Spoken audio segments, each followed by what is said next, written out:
को करने से कर्म करने वाली वृत्ति ही शेष न रह जाए, ऐसा कभी सकता है। अगर मेंटल डिसीज हो जाएगी तो अकर्म करता रहेगा, मेला लपेटना, ये करना, उसको मारना, केवल कृष्ण विषयक प्रेम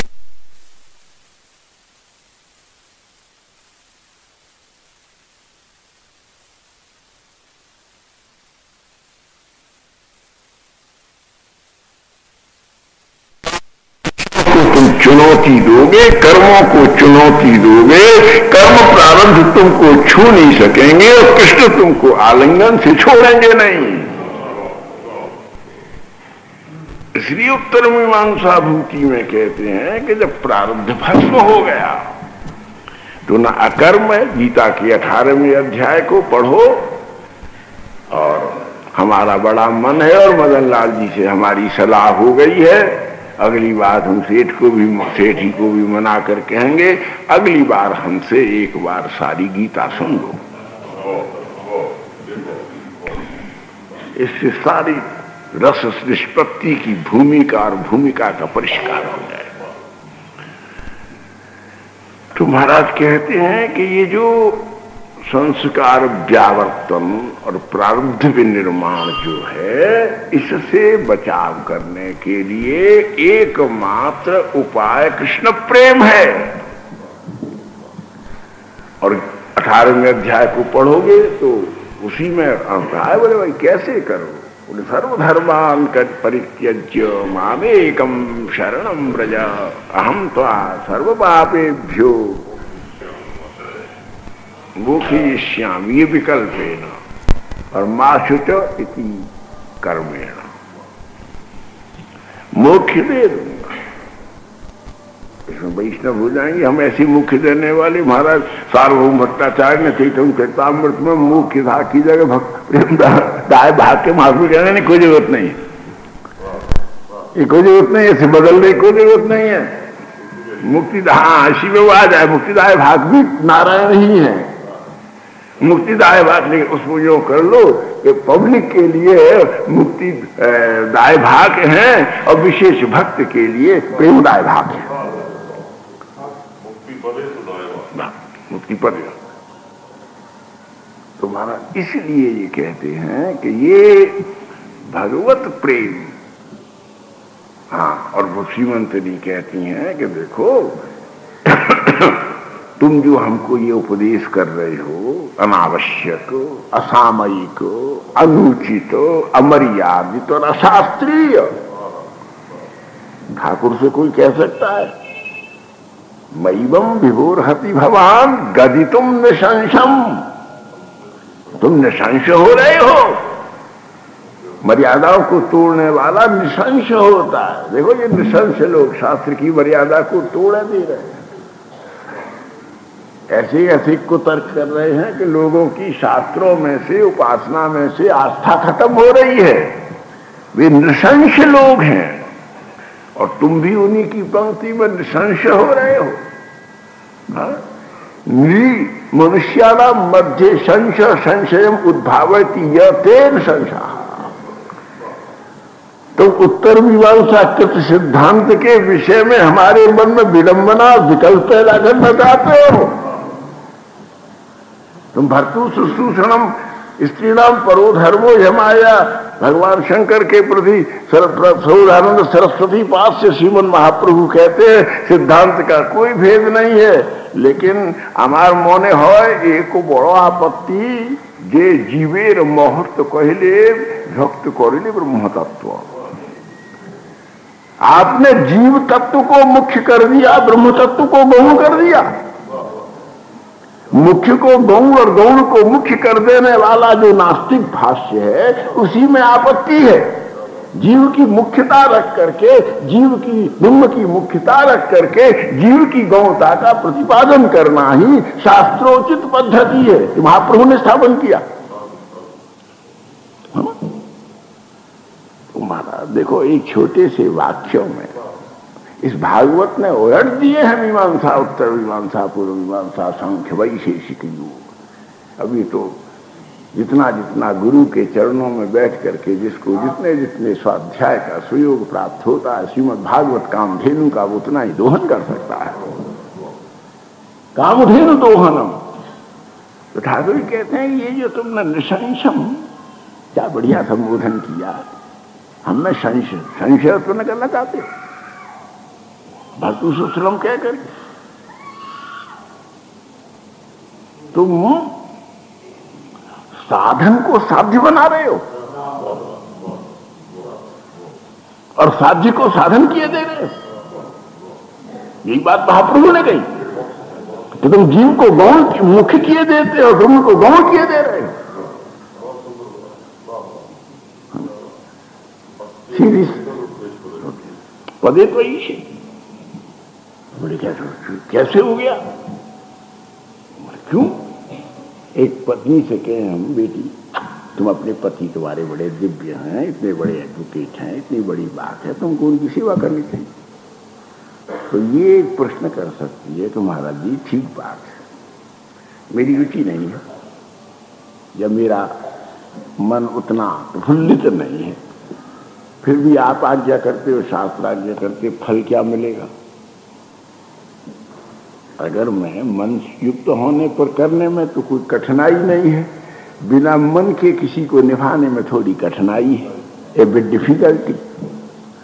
जो जाए देख मुझे जूड़ी आवे और सुई मुझे ब्यान आवे, तो ब्रज की कहावत है कि जिसको देख के मुझे ज्वर चढ़ रहा है उसी को वो मुझे ब्याने आ रहा है। देख मुझे जूड़ी आवे और सुई, महाराज अरुचि में निभाना बड़ा कठिन, 1 मिनट निभाना बड़ा मुश्किल है, और रुचि में 1 मिनट हटना बड़ा मुश्किल है, दोनों की अलग अलग बात। तो हम क्या नहीं, तुम बेटा अपना उत्सर्ग करके और त्याग करके भी इस मर्यादा को निभाओ।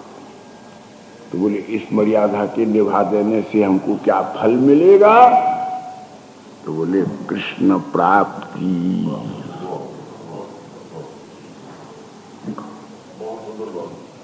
कृष्ण प्राप्ति। तो गोपी कहती है पुत्र पिता की सेवा करे, ये साधन है, तुम इसे साध्य कह रहे हो? हमको गफलत में निशंस, हमको गफलत में घेर रहे हो।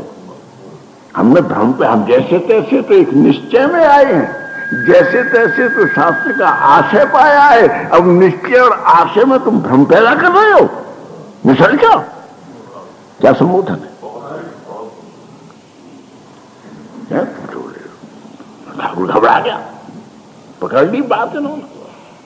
अरे सांप को पकड़ो, या तो इतना दम हो गया तो फन पकड़ लो, फिर नहीं काबू आएगा, और नहीं तो लपक के उसकी पूंछ पकड़ के उसे उल्टा कर दो, क्योंकि सांप अपने आकार से आधा चढ़ सकता है ना।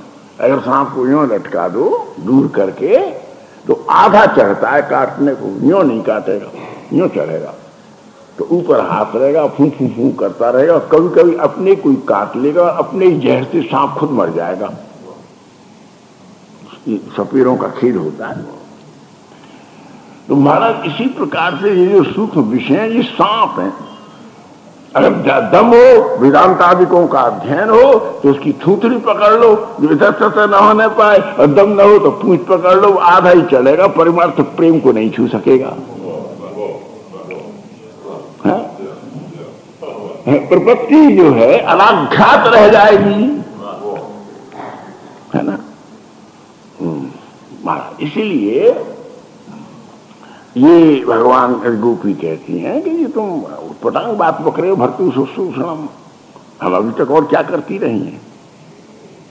अभी तक तो पुत्र शुश्रूषणम, भर्तु शुश्रूषणम, मातृ शुश्रूषणम, शस्त्र शुश्रूषणम सब तो करती रही है, साधन करती रही है। बोले किन्होंने साधन ठीक किया, इसका क्या प्रमाण है? बोले साध्य सामने खड़ा है। उसका परमम प्रमाण है कि साध्य सामने खड़ा है, और साध्य के होकर के भी आदि पुरुष यथा मुमुक्षुन भजते तथा अस्माकं भजो। भजते मुमुक्षून् यथादि पुरुष भजते मुमुक्षून्। आदि पुरुष नारायण निसाध्य, जैसे मुमुक्षुओं को हम मुमुक्षु हैं या हम युयुत्सु हैं या हम तितिक्षु हैं, तुम हमको क्या समझते हो? तुम तितिक्षु भी नहीं हो, मुमुक्षु भी नहीं हो, युयुत्सु भी नहीं हो, है ना? तो बोले अगर हम इन तीनों में होती तो जो तुम हो वो हम होते। बोले क्या मतलब? बोले हम भिक्षु होते, तुम नहीं होते, आप तुम भिक्षु, हम दाता हैं। हम दाता हैं, तुम भिखारी हो, क्योंकि न युत्सु है, न तितिक्षु है, न मुमुक्षु है, न मुमुक्षु, चारों नहीं है। अच्छा, तो ठाकुर बोले फिर तुम क्या कहते? ये तुम्हारा कितनी, जो तुम भर्तु शुश्रूषणम पितृ शुश्रूषणम शस्त्र शुश्रूषणम सर्व व्यवहार शुश्रूषणम को यदि तुम साधन कह रही हो, बात तो शास्त्र की है, ठीक कह रही हो, लेकिन तुम साध्य में क्या पर तत्व कह रहे हो? बोले इसमें विकल्प विडंबना नहीं है, तुम अपने को छिपाओ मत, चाहे जितने पर्दों में छिपाओ। हम योगी नहीं है जो तुम्हें ढूंढने के लिए बीकानेरी समाधियों के कुएं में जाएंगे। हम वे यात्री नहीं है जो तर्क के ऊंट पर चढ़ करके टर्की और अरबी के डेजर्ट्स की यात्राएं तय करेंगे। बोले क्यों? बोले हम वह तीर्थ भूमि है जिनमें ब्रह्म की खोज नहीं है, नदी की तरह ब्रह्म का पानी उच्छलित प्रवाहित हो रहा है। प्रॉब्लम है पानी की बीकानेर में, अब तो नहीं है, अब तो ये गंगा की धारा चली गई है फिरोजपुर से गंगानगर तक, लेकिन किसी समय थी जब के एक पैसा के 5 किलो आलू मिलते थे, तब वहां 14 आना के डिबिया में से पाभर आलू मिलते थे, हमने खरीदे हैं। आज तुम्हारा सब्जियों का भंडार है, इतनी सब्जी उदयपुर के बराबर कहीं नहीं है।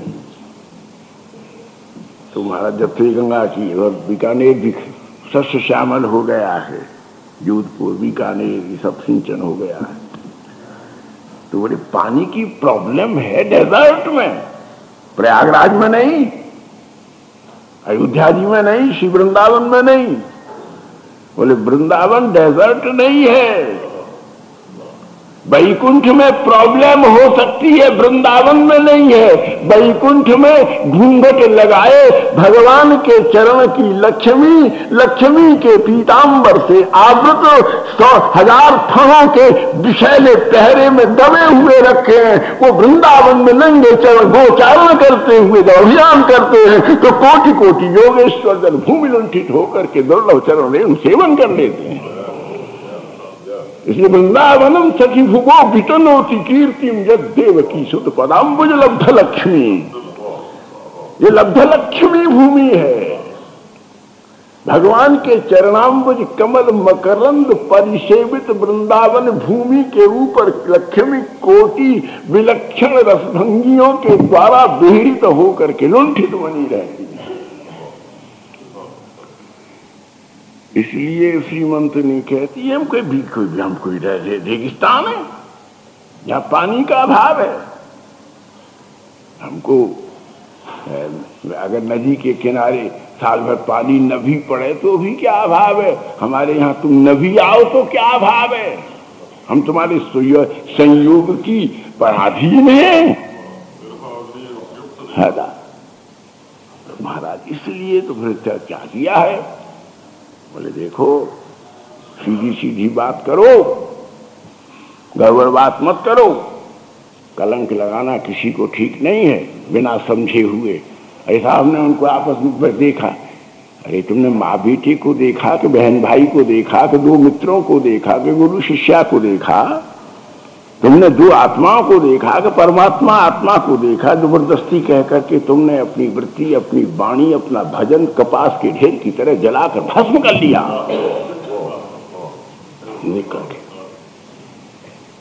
तो ठाकुर जी तुम किसी को किसी पर कलंक लगाना और दोषारोपण करना बहुत बुरी बात है, और तुमने लौकिकों की सी ये वृत्ति क्यों धारण की?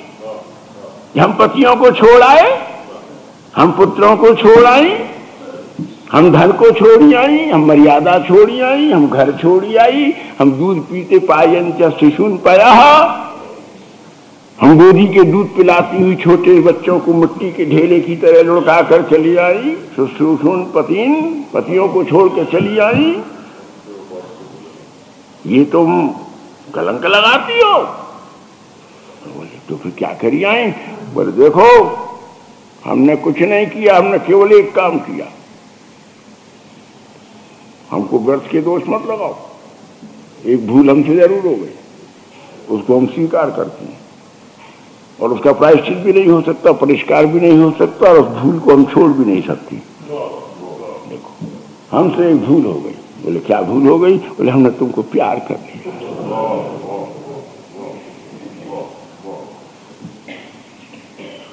अब इस भूल का कोई परिहार नहीं, आज भूल तो कर बैठी।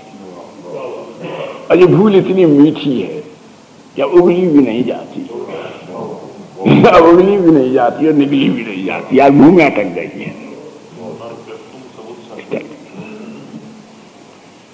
तो फिर क्या चाहते हो? बोले हमने प्यार किया तुमसे, और अगर सच पूछो ना तो देखो अपना मुंह मत छिपाओ, तुम काले हो ना, मन के भी काले हो जाओगे। बोले क्यों? बोले हमने प्यार करने के इरादे भी नहीं किए थे, हमने प्यार करने का कोई मंसूबा भी नहीं किया था, हमने प्यार करने की कोई कल्पना भी नहीं की थी, क्योंकि हमारी तुम्हारी औकात बराबर नहीं है। हम किशोरी जी के दरबार के हैं, तुम गैया चराते हो, ढोल चराते हो, तुम्हारी हमारी क्या न जाति न कुल न रूप न ढंग, फिर भी हमने प्यार किया तुम्हें। बोले एहसान किया, क्यों किया? बोले बंसी बजा करके हाहा खा रहे थे, बहुत गीत मोहिता, तुम हमको रो रहे थे, हा खा रहे। हमने कहा बड़े घर का छोरा है, मांगने की आदत नहीं है, ललचा रहा है, चलो इसे चाह लो।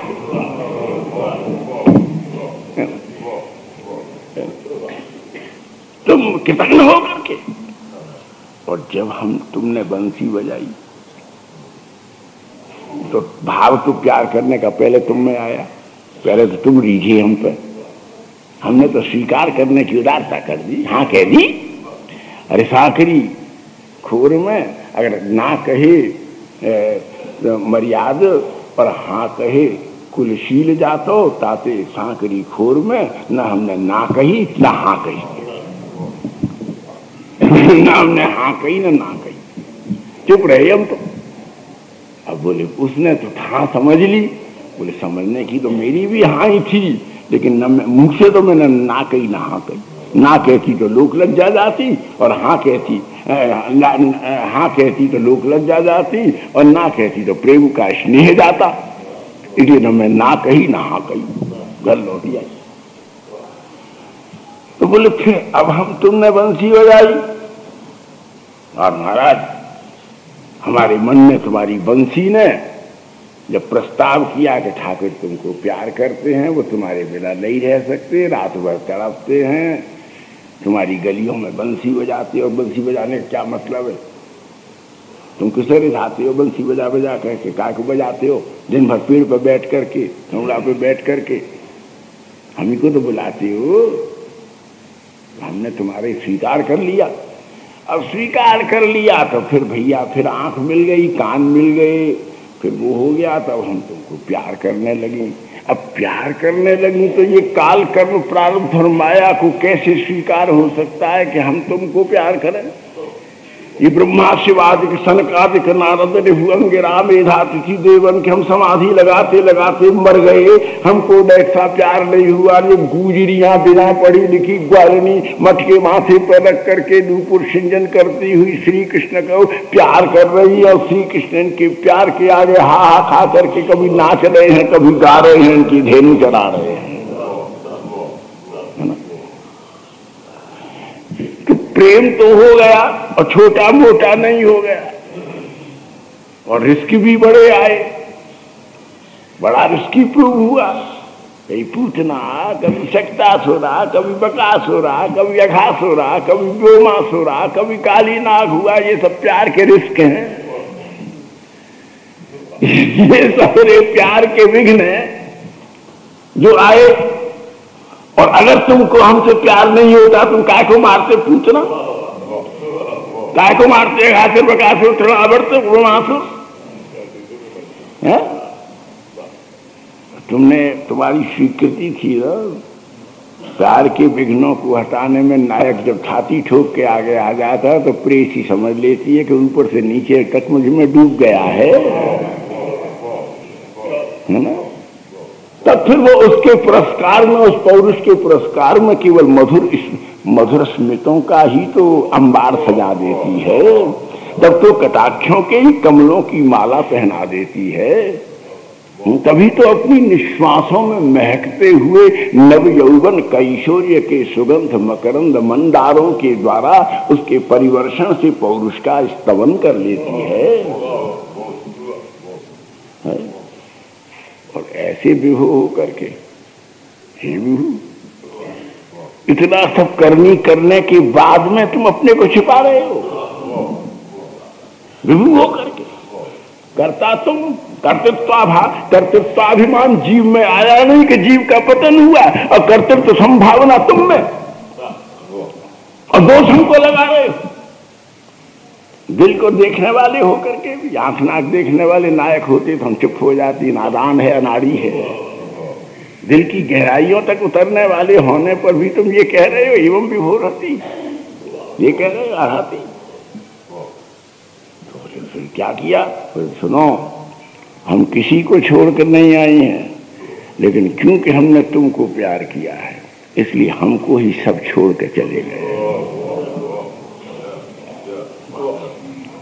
स्त्री ने समझ लिया ये बाबला हमारे मन का नहीं है, महाराज पागल हो गया है, दिन भर रोता है, वाह वाह करता है, करता है। कहीं पागल के साथ में कैसे निभाऊंगी? जा भैया वृंदावन जा, बैठा करता। तुमको प्यार कर लेने के एक तो हमको ये दंड मिले कि पति पुत्रों ने हमको छोड़ दिया। उनको तो धर्म का उपदेश नहीं करते हो कि हमको 2 रोटी दे दे, कपड़ा दे दे, और हमको तुम्हारे ध्यान में डूबे रहने दे। ध्यान में डूबे हुए को रोटी कपड़ा देने की समाज में जरूरत नहीं है, निकाल देते हैं। तो हमको उपदेश कर रहे हो, उनसे कुछ कहते नहीं हो। नैवं मा विभोरहति भगवान गदितुम निशंस। ये निशंस, उल्टा उपदेश मत करो। हम किसी को छोड़कर नहीं आए। प्रेमी को फुर्सत कहाँ यार, किसी को छोड़ना, किसी को अपनाना, ये खुराफात करने का मौका समय कहाँ है ना? ये एफर्ट्स करें, ये प्रयत्न करें, असी तो अनुछड़ देता, असी तो अनुसी, ये सब ये खुराफात है, व्यावहारिकों की है। प्रेमियों के पास इनका समय कहाँ है? कौन छोड़ गया, कौन आ गया, कौन फूल बरसा गया, कौन ईंट मार गया है? महाराज मजनू अपने खून को जीभ से चाटता रहता है। बोले क्यों? बोले लैला के किसी आदमी ने ईंट मारी है, उसका घाव है, वो तो उसके उपहारों की तरह घावों को संभालता डोलता है। तो इसलिए अब ये प्रारब्ध नहीं रहा भैया। बात जरा लंबी हो गई, लेकिन मतलब क्या है? प्रेम का बेस था उसका कि ये संस्कार आदि मुच्यते और कर्मानुबंध विनिर्मुक्ता, और गीता के कर्मा कर्म विकर्मेन मुक्ता य स एव तत्वं प्राप्नुवन्ति। तो सब बात जो शास्त्रकारों ने कही, दुख नहीं रहा, प्रारब्ध दुख नहीं रहा, लोक पीड़ा नहीं रही। तब गोपियों ने महावीर ये कहा कि महाराज कि हम जो ब्रज गोपिकाएं हैं, संसार के भय से विरचिता भयम वृष्णिधुरीयते चरणमीयुषाम, हमने तुम्हारे चरण का आश्रय लिया। पहले तो कहा अभय के लिए, किससे अभय? किसका अभिलेख चाहती हो? बोले इन सांसारिक लोगों का जिनके जहां प्रेम करना जुल्म है, और जो जालिम प्रेम पर जुल्म करते हैं, प्रेमियों को ईंट पत्थर मारते हैं, तो हमारे तुम्हारे प्यार के आस्वादन में यहाँ विघ्न पड़ता है और कोई न शिकायत है न नफरत है। इसीलिए डूब करके तुम्हें प्रेम करने की मस्ती लेने के लिए हम तुम्हारे पास आए हैं। अभय विचिता है और संस्कृतेर भया। हमको संसार में रह करके ये इच्छा न हो जाए जैसे कुछ गोपियों तक में हो गई।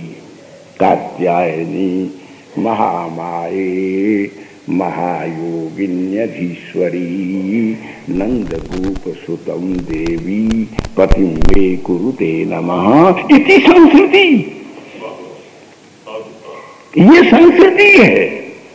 हम तुमको प्यार करें तो फिर हम ये करते हैं कि इस प्यार करने वाले के साथ में कोई रिश्ता करें, इसके साथ में कोई भावना बनाएं। घट कह देंगे हमको डर है ना दुनिया का, हम तुमको प्यार करते हैं। अरे आत्मा परमात्मा जो है सब रिश्तों से, संबंधों से, लिंगों से, योनियों से, व्यवहारों से, व्यावर्तों से सबसे निवृत्त है। फिर भी दुनिया वालों के डर से हमको कहना पड़ा है तुम हमारी बेटी हो, तो हमारी मैया हो। ये संस्कृत भयात तो कहना पड़ रहा है। इन लोगों के आक्षेपों के बचाव के लिए कहना पड़ रहा है ना, तुम माँ हो ना हमारी बेटी हो। बोले क्या हो? बोले आत्मा ने परमात्मा, परमात्मा ने आत्मा को समझा है। ये अध्यात्म है, ये स्पिरिचुअलिज्म है। अगर दुनिया में कोई समझा है तो व्यवहार है, परंतु अध्यात्म व्यवहार के संबंधों को आरोपित करना यही संस्कृति है ना? इसलिए संस्कृति भया। हम तुमको कोई रिश्ते का इल्जाम देने में या बंधन देने को नहीं आई है। हमने तो सारे रिश्ते खोल दिए। ये रिश्तेबाजी जो है ये हमको समझ में नहीं आई, इसलिए बहुतों में बिखरे हुए तुमको हमने तुम में समेट दिया है। इसलिए देखो अब यहां जब ये दुख नहीं रहे तो बोले इससे क्या मतलब है? यज्ञ कुंड से उत्पन्न हुई द्रौपदी, द्रौपदी की साड़ी खींच रही थी, हाथी डूब रहा था, महाराज वो चिल्लाई तुम भाग कर आए। कोई गोपी ने चिल्ला के तुम्हें बुलाया कि मेरी साड़ी खींच रही है, आओ ना। कौन की साड़ी खींच रहा है? अरे साड़ी तो तब खींचता जब साड़ी तन पे होती है। हमने तो प्रेम में पहले ही साड़ी खोल के फेंक दी। मैं खींचती क्या?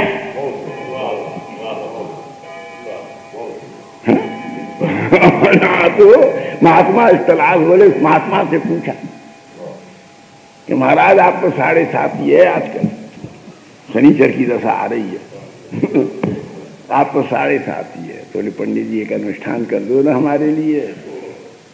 बोले क्या कि नहीं जल्दी आ जाए? बोले क्यों जी? रोज बांधनी पड़ती है, ये भी खुल जाए तो आफत कटे।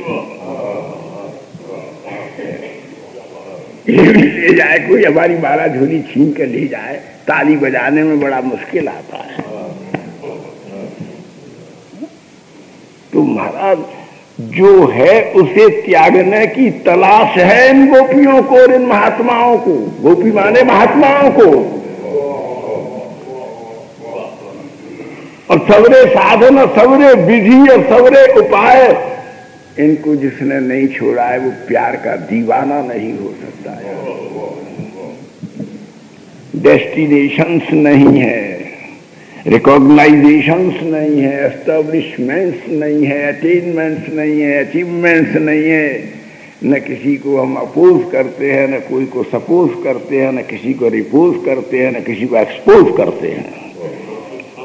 साफ इसलिए द्रौपदी तो है नहीं और कोई हाथी नहीं दूर है। आज पुकारे जग कश्चन एशो बलिदोंत कोरगात। अप्रचंड वेगादभिधावतो भ्रशं भीताः प्रपन्नाः परिपाति यद्भयान् मृत्युः प्रधावत् चरणं तमीमहि। हमारा बड़े मुद्दान बन करके, बड़े दिखा करके, मटक के भाग करके आ गए। यहाँ नहीं है तुम्हारी ईश्वरता का कोई अवकाश, या कोई घाटी नहीं डूब रहा, तुम्हारा दम नहीं है, हम तुमको चुनौती देते हैं। हम तुम्हें छोड़ करके एक पैर पीछे नहीं लौट सकती, तुम में दम हो तो पीछे लौटा के देखो।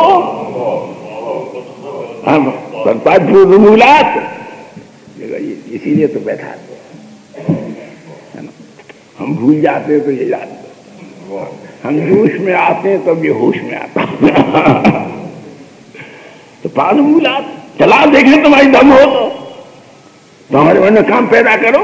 कर तुम सर्वथा कर तुम ईश्वर हो, सच्चिदानंद विग्रह कारणाति कारण हो, करो पैदा, देखें हो दम तो।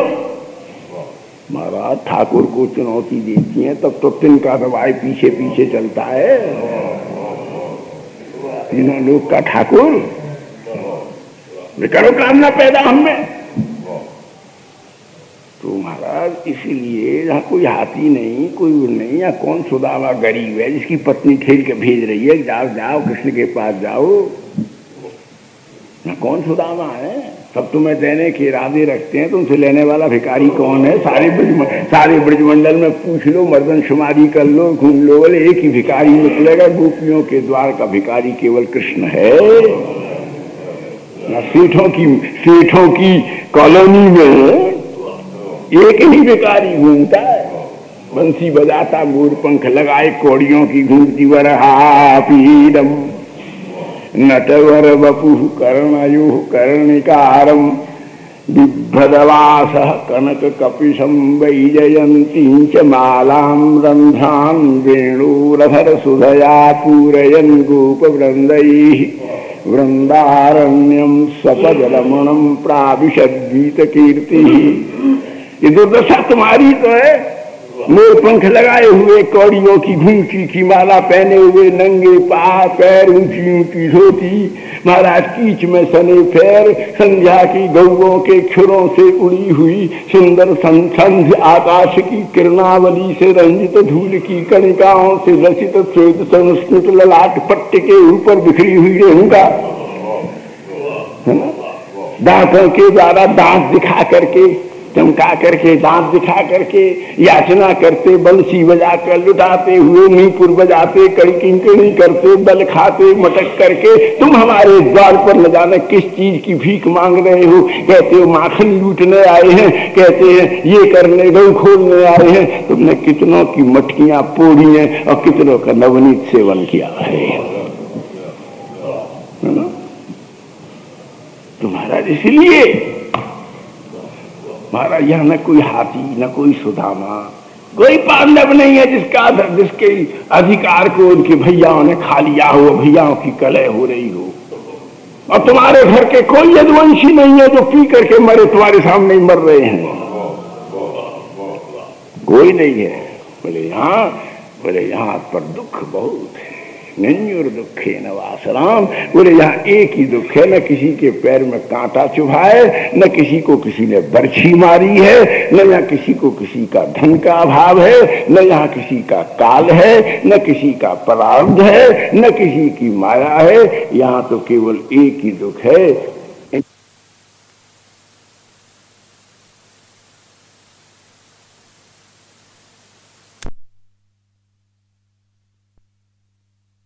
न यहाँ किसी को किसी का धन का अभाव है, न यहाँ किसी का काल है, न किसी का प्रारब्ध है, न किसी की माया है। यहाँ तो केवल एक ही दुख है, इनके कटाक्षों की चुभन ने पीड़ा पैदा कर। कृष्ण प्रेम पीड़िता, एक प्यार की पीड़ा है। उस प्यार की पीड़ा में जो देखने में पीड़ा है लेकिन सारी पीड़ाओं की दवा है।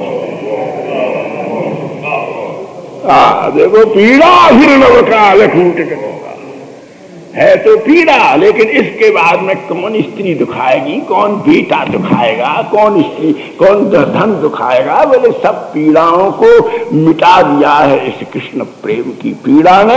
इसलिए कृष्ण प्रेम के करने के बाद ये संसार दुखमय नहीं है, ये संसार आनंदमय है। इसमें मीरा नाच रही है, जिसमें चैतन्य महाप्रभु नाच रहे हैं, जिसमें तुकाराम संत नाच रहे हैं, कबीर नाच रहे हैं। बोले तुम भी कृष्ण प्रेम के दुखे न वासराम निन्यू, इस कृष्ण प्रेम के दुख से जीवन बिताने की कला यदि तुम सीख लो तो संसार में आनंद कादंबनियों के परिवर्षण के प्रवाह में तुम्हारे जीवन के समस्त प्रारब्धातकों का नितांत प्रवाह हो जाए। फिर कल चिंतन करें।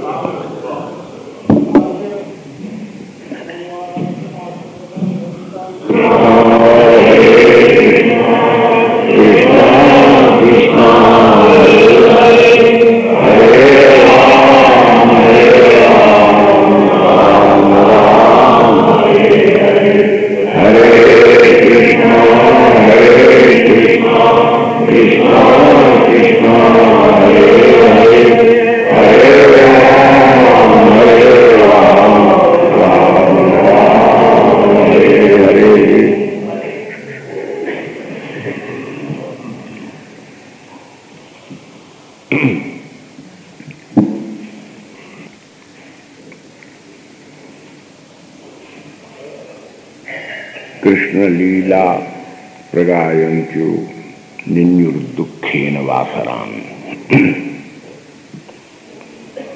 इस श्लोक के इस प्रमुख आंतरिक और अंतरंग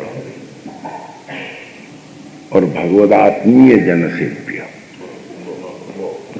भगवान के जो अपने आत्मीय जन हैं उनका जो आश्रय रूप और संपूर्ण शास्त्रों का जो आशय रूप, संपूर्ण रस का जो उदास है सरोवर, उसे एक बड़े अनुपम, एक सबसे बड़ी जो सिद्धि है,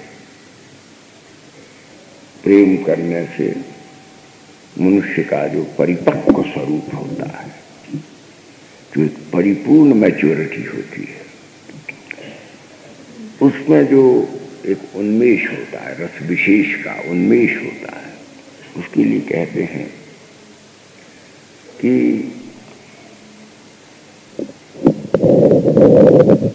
पागल व्यक्ति जो है विषय को लेकर के और बुद्धि के विषय में कोई पागलपन आता है, उन्माद आता है, तो अनर्गल प्रलाप होता है, बकता है, अनुचित बकता है, असद बकता है, अमर्यादित बकता है और अश्लील बकता है। अनुचित, अमर्यादित, अश्लील और अनर्गल, ये वाणी के 4 दोष प्रकट हो जाते हैं। देखो बड़ी सरल बात है, कोई उन्माद हो विषय का, उसमें फिर उसमें मिल जाए नीम और गिलोय चढ़ी,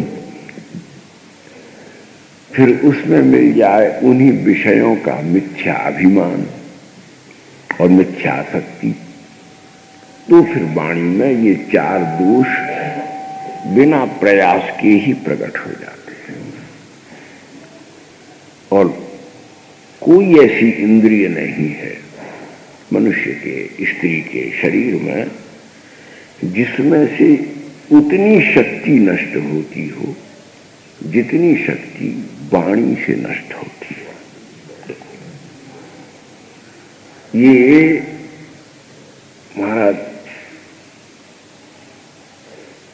क्या कहें, विज्ञान शास्त्र भी कहता है और ज्ञान शास्त्र भी कहता है कि वाग्दानम गरीयसी,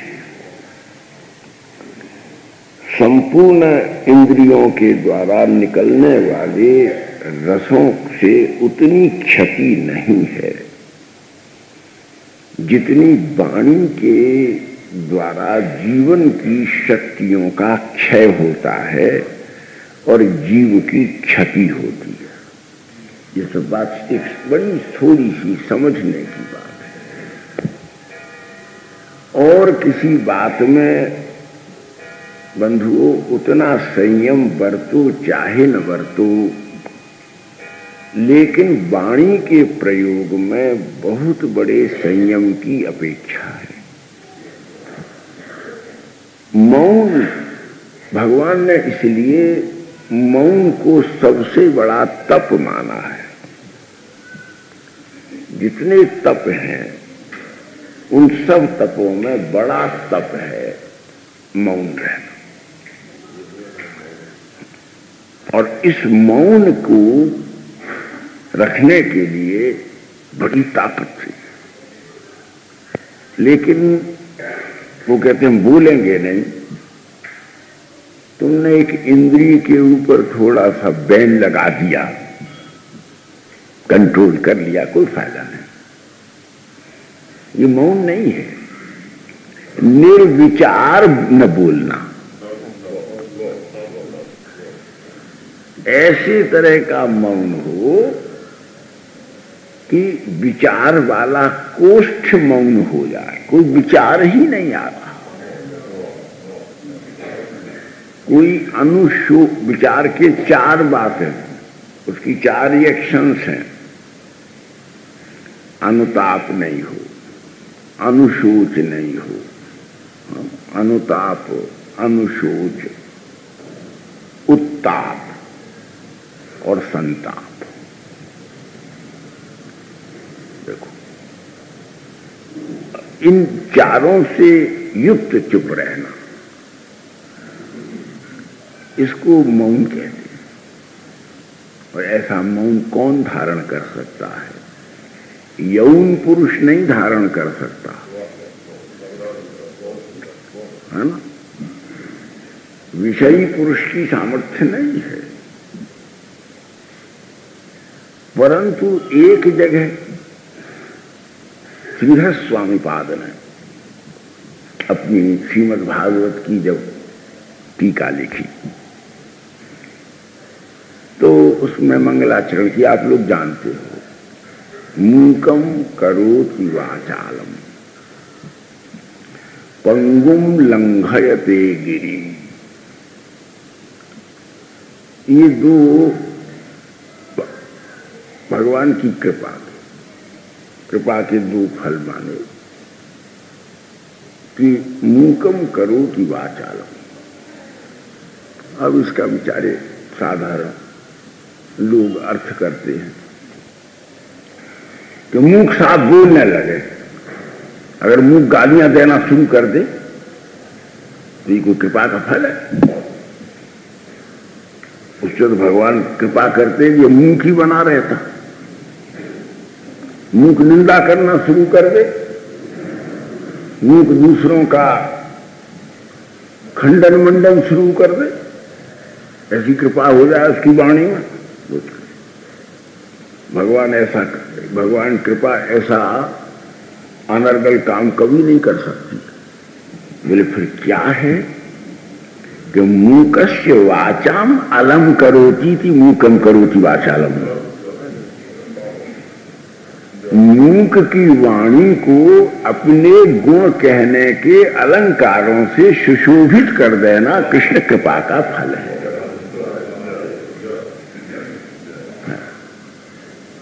अगर वाचा अलंकृता नहीं हुई, है ना? स्त्री की तुमने किसी से, स्त्री से प्यार किया, अपनी पत्नी से, हमारा सती वृज्जा में बात करते हैं। दो वृज्जाएं हैं, दो पथ हैं। इसको रस में शास्त्र का सती वृज्जा असती वृज्जा चौ। तो शास्त्र जो बात करता है वो सती वृज्जा में करता है। वृज्जा माने वीथी, पद्धति, परंपरा। तो जो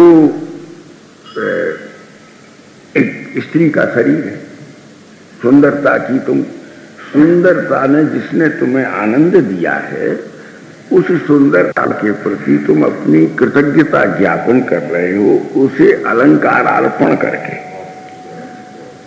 दैट इज योर ऑब्लिगेशन। आप ऑब्लाइज कर रहे हो एक स्त्री को आभूषण पहना कर। एक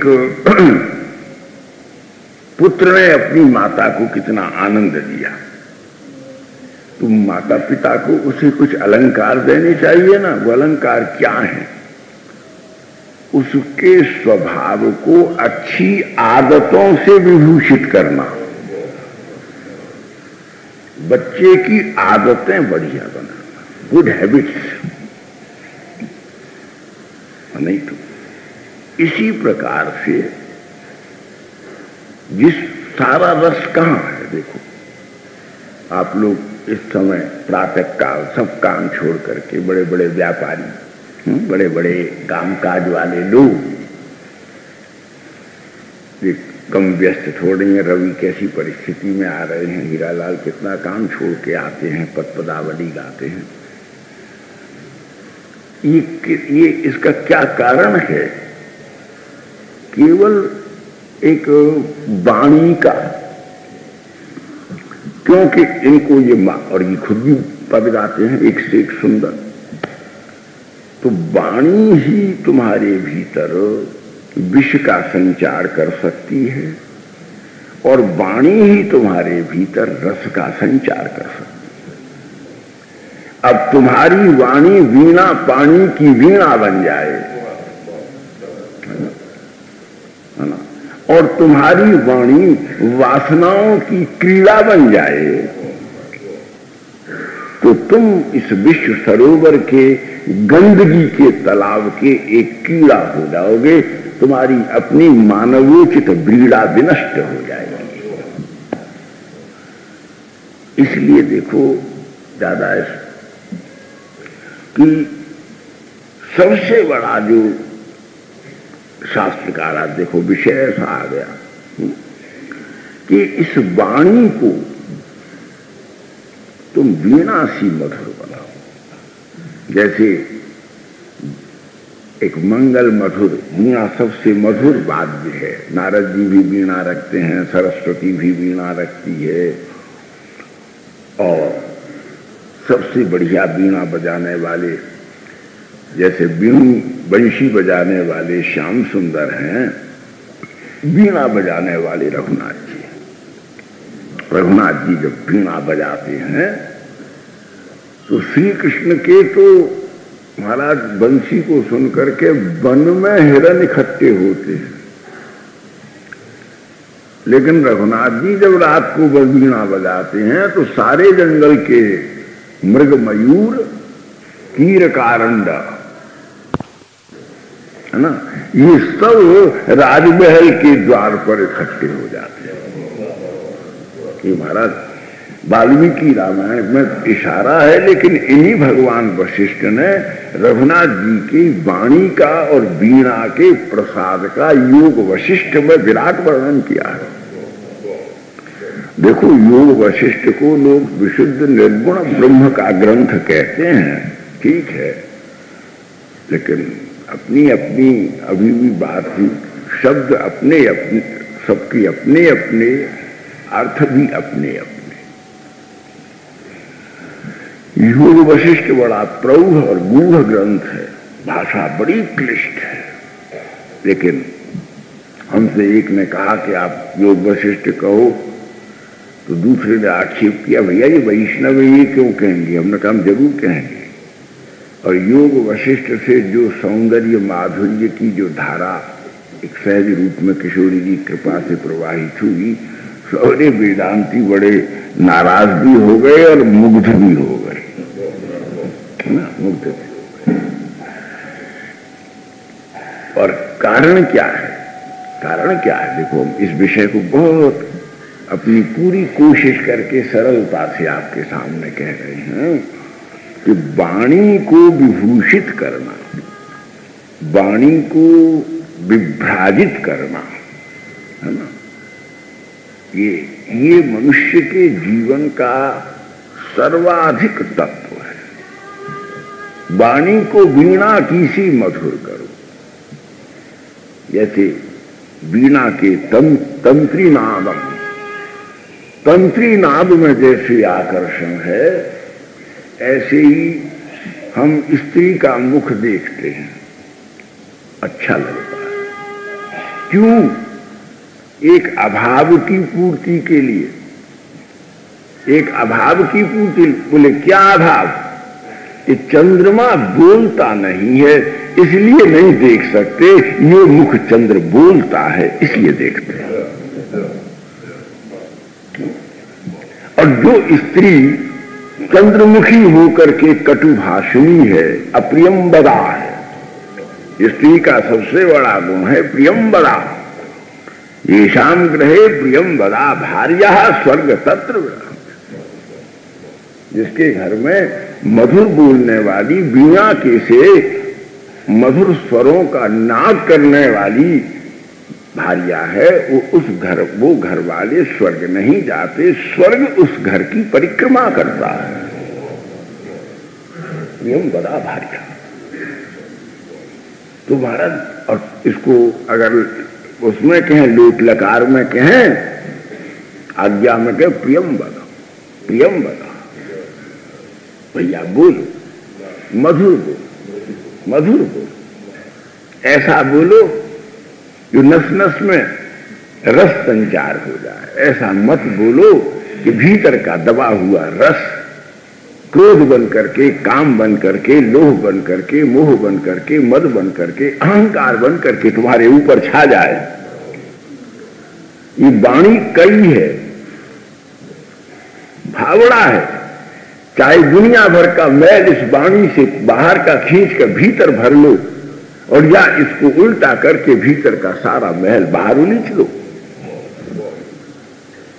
इसलिए एक तो सबसे बड़ी बात, ठाकुर जी की भी गोपी कहती हैं, कैसी बात है? बोले मधुरया गिरा, वाणी का श्रृंगार है, मधुरया गिरा। और फिर दूसरी क्या बात है कि वल्गु वाक्यया। वाक्य कैसे हैं? वल्गु है ना, वल्गु वाक्य माने गुम्फित, ऐसे ऐसे जिसमें भावों के गुलदस्ते सजे हुए हैं, रंग बिरंगे फूलों का जैसे गुलदस्ता बनता है और सब उसको चकित देखते रह जाते हैं, ऐसे हमारे प्रियतम का जो वचन है वो कैसा है? बोले वल्गु वाक्य समझेता। महाराज वाक्यम रसात्मकम काव्यम। रसगंगाधर को साहित्य दर्पणकार विश्वनाथ चक्रवर्ती पाद और विश्वनाथ कहते हैं, और मम्मट काव्य प्रकाश का, इन दोनों ने इस परिभाषा को नहीं बदला। दोनों कहते हैं वसुवम महाराज वाक्यम रसात्मकम काव्यम। रसात्मक वाक्य ही काव्य है। और रसगंगाधरकार कहते हैं कि रमणीयार्थ प्रतिपादक शब्द काव्यम, स्वशब्द यत्र रमणी कुल विमोहनम भवति अति रमणीयम एव तथा संपूर्ण सुरम्य रसधारा संवर्तिता गिरा तत्र निश्चित वाक्य पुंजा काव्य। वो काव्य तो वल्गु वाक्य। और फिर कैसे? यानी मूर्खों को क्या मैं बुढ़ा मानू? बड़े बड़े वेदांती, बड़े बड़े सांख्यकार, बड़े बड़े तत्ववादी, बड़े बड़े निर्गुणी, निराकारी, निर्विकारी, निरंकारी, सब के सब जिनके वाक्य के ऊपर विमुग्ध हो जाते हैं, बह जाते हैं। अरे बोले तुम कहाँ चले गए? बोले सरस्वती पाद कहते कहाँ चले गए? अरे बोले क्या करें, फंस गए, वृंदावन में आ गए, बहुत बहुत रुके, बहुत तेरे, लेकिन लहरों में रुकी नहीं सके। दासी कृता गोप बधू बिटे न। इस गोप बधू बिट ने ऐसी बंसी बजाई कि मैं हजारों का स्वामी ब्रज किए रखी चंदासी बन गया। इसलिए गोप बधू पीटे न, ये वैश्विक कृपा वैभव है। तो महाराज कहते हैं सर्वभूत मनोहरम, वेणुगीत में सर्वभूत मनोहरम, ये थोड़े खाली गोपी मन विमोहनम, गोप मन विमोहनम थोड़े, सर्वभूत मनोहरम। महाराज सबके साथ स्पंदनम गतिमताम पुलकस्तरुणाम निर्योग पाशकृत लक्षण योर विचित्रम, विचित्र लक्षण विताम वेणु निनाद स्वर लहरीम सत्वा सर्वे समासक्ता हंती। प्राणी मात्र के अंतर प्राणों का बंसी रस देने वाली नहीं है। बंसी में नोक नुकीली है ना, नोक है ना उसमें, ऊपर से पतली होकर के, और वो जो पतली में से जो पतलेपन का जो स्वर निकलता है ना, वो क्या करता है कि तुम्हारे अपने आवरणों के नीचे तुम्हारे ही दबे हुए रस को कुरेद करके ऊपर ले आती है। क्योंकि रस बाहर से भीतर नहीं जाता, भीतर का रस ही बाहर आता है। इसलिए बुद्धमनु क्या, और उसके साथ में फिर भैया कहीं पुष्कर एक क्षण बोल रहे हो और कहीं मुस्का भी रहे हो तो यार बिजलियां गिर जाएंगी। कौन अपने काबू में रहेगा, कौन की आदतें ठहरेंगी, कौन सी फुरकतें हरकतें रहेंगी, कौन सी हकीकत दूर रह जाएगी, हिमाकत क्या कर सकोगे, है ना। सारे पुराने किए हुए वसीयत रद्द हो जाएंगे चांद से किए हुए तुम्हारे मधुर भाग विलास से। तो बुध मनु गया पुष्कर क्षण। बोले से कहती हैं तुम गोपियों श्री कृष्ण के ऊपर इतनी पागल क्यों हो गई हो? विधिकरी माँ, विधिकरी क्यों हो गई हो? विधिकरी किसे कहते हैं? जो बिना किसी स्वार्थ के, बिना किसी वेतन के, तनख्वाह के चाकरी कर रहा हो। विधिकरी उस सेवक को कहते हैं जो स्वामी के लाख लाख मनहार करने पर भी उससे कुछ लेना अपने प्यार का अपमान मानता है। तुम हमको कुछ देने की कह करके हमारा डिस्ग्रेस कर रहे हो, इंसल्ट कर रहे हो, है ना। बोले क्यों? बोले हम बेईमानी का नहीं खाते। बोले सेवा किए जाते हो कुछ नहीं मिलता? बोले तुम्हें क्या मालूम कि नहीं मिलता। इतना रस मिलता है कि उस रस के से हमारा जन्म जन्म तृप्त हो रहा है। उस रस से ज्यादा तुम्हारे पास देने को धरा क्या है जो हम तुमसे लें?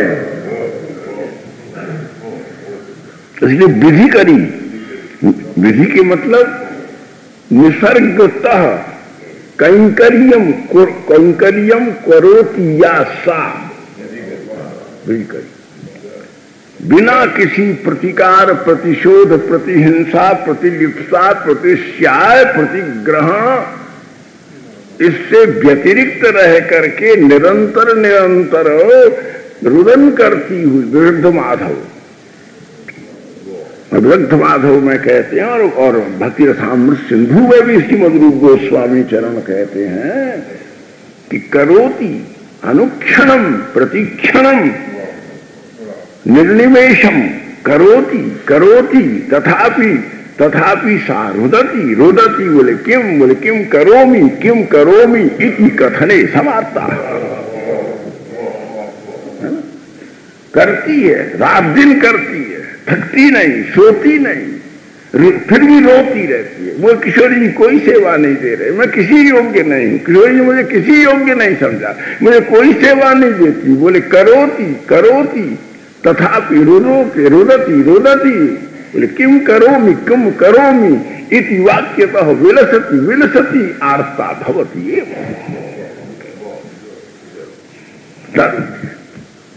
इसलिए वो विधि मुझे हम विधि करी हुई, विधि करी मां।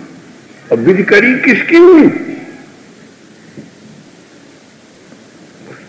देखो इस बात को, विधि करी किसकी हुई? बोले माँ राधा रानी की, माँ लक्ष्मी। हम विधि करी किशोरी जी की हुई है, इस कलुए की थोड़ी हुई है। बोले क्यों? बोले ये हमारे यहाँ बंसी बजाता, ये तो प्रिया जी ने बजवा दी है, हमसे माता है ना। ये तो किशोरी जी ने जबरदस्ती इसको ठेल करके काजूपी के दरवाजे पर नेक बंसी बजाया, और उसके नीचे का जो बहुत बहुत घनीभूत हो गया है, जम गया है।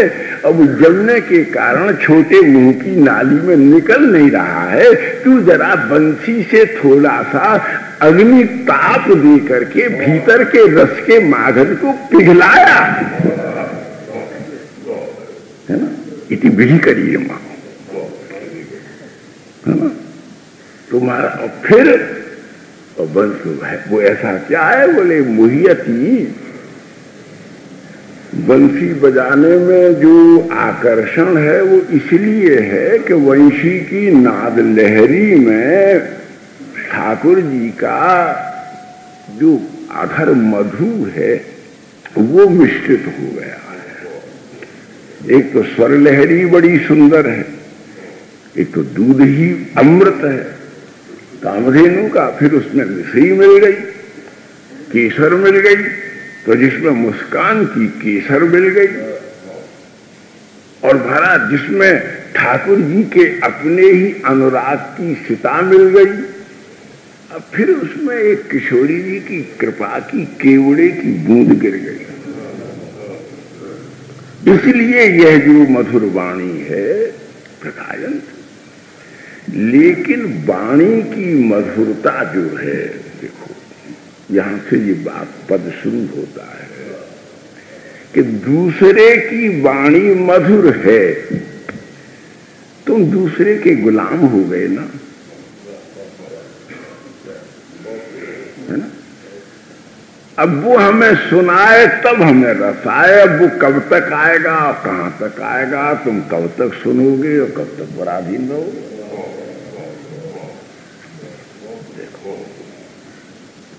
सब अपेक्षा करते हैं, आप भी प्यार से कहते हो, कोई कोई महाराज जी आप ज्यादा रहो, हमारे सेठ ही कहते हैं, और बढ़ाओ, एक्सटेंड करो टाइम, परंतु हम चुपचाप हंस करके यही कहते हैं कि हम जब तक आ रहे हैं आते ही रहेंगे, लेकिन आने के समय तक तुम भी तो अपनी वाणी का श्रृंगार कर लो। जो जो हमको सुन करके आनंदित हो रहे हो, वह उच्छ्वसित हो करके तुम स्वयं कहने की सिद्धि प्राप्त क्यों नहीं करते?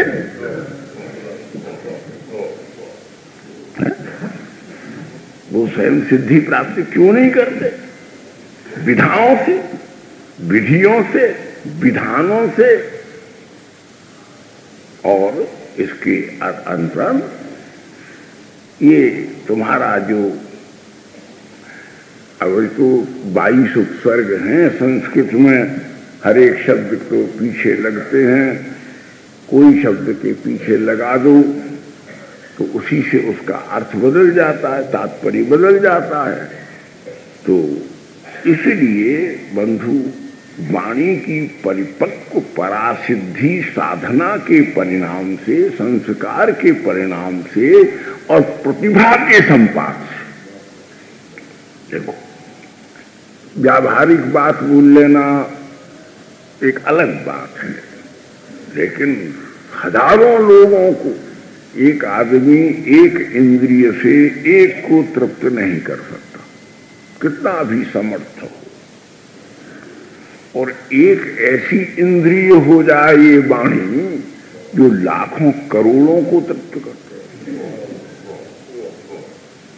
कितने के दुख, कितनों की समस्याएं, कितनों के दुष्प्रारब्ध, कितनों की अनास्थाएं, कितनों की नास्तिकताएं, कितनों के दुराग्रह, कितनों के दुराचार, व्यभिचार, अनाचार, कितनों के विकार, कितनों के और भी अनेक प्रकार के दोष, दूषण, दुरित,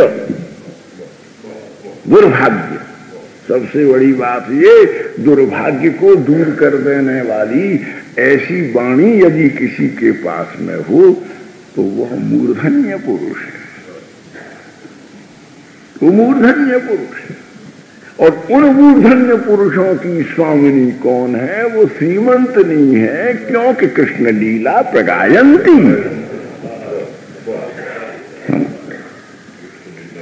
वो श्री कृष्ण लीला का गान कर रही हैं, सो नहीं। प्रगायंती प्रकृष्ट रूपेण सर्व प्रकारेण सर्व प्राचीर विवेधन परिशीलित संघात संपूर्ण शब्द संघात संयुक्ता यदा वदंती गायंती सर्वावरण निवारणम कर्तुम सक्षम शब्दम समुच्चारयन्ति।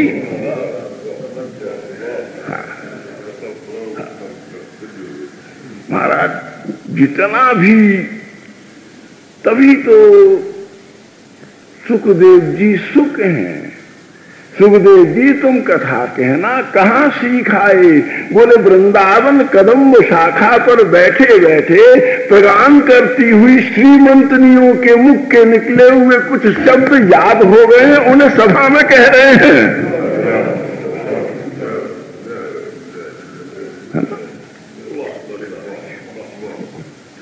शुकादि ही अनुचरंती, और ऐसा जिनका, लेकिन आत्म प्रसाधन में आत्म परिनिष्ठिता, जब श्रीमंतनी गोपी वृंद इस श्री कृष्ण लीला का सघन अमावस्या की घनी रात्रियों के निविड़ांधिकार परिभेदन करती हुई और जबरदस्ती अनचाहे ही कभी किसी लता को छू दें, कभी किसी तरु को छू दें, कभी किसी फूल को छू दें, कभी किसी कंटक को छू दें, कभी किसी व्रंत का सहारा ले लें, कभी किसी को, तो महाराज सारी की सारे वृंदावन की जो कोकिल हैं, वृंदावन के जो हंस हैं, वृंदावन के जो कीर हैं, वृंदावन के जो कारंड हैं, वो वृंदावन के जो मृग हैं, बोले इनकी आंखों को, इनकी वाणियों को ब्रह्मा ने नहीं बनाया है। ये तो निकुंज में किशोरियों के गान को सुन सुन करके ही मधुर वाणी वाली कोकिल और चुप हो गए हैं। उन्हीं के कटाक्ष जो उनके नेत्रों से कृष्णान्वेषण कातर निपुटित हुए हैं, उन्हीं को चुरा करके मृग मृग नहीं।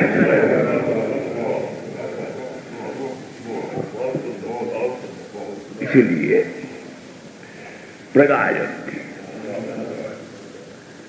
महाराज स्वयं सुखदेव कह रहे हैं कि इनके ही अधर रस सिंचित निपतित शब्द चौर्य कृत्य पूर्वक हम वक्ता बन गए हैं। ये व्यासादि, व्यास वाल्मीकि आदि, इनको प्रसादित करने वाला इन्हीं ने सब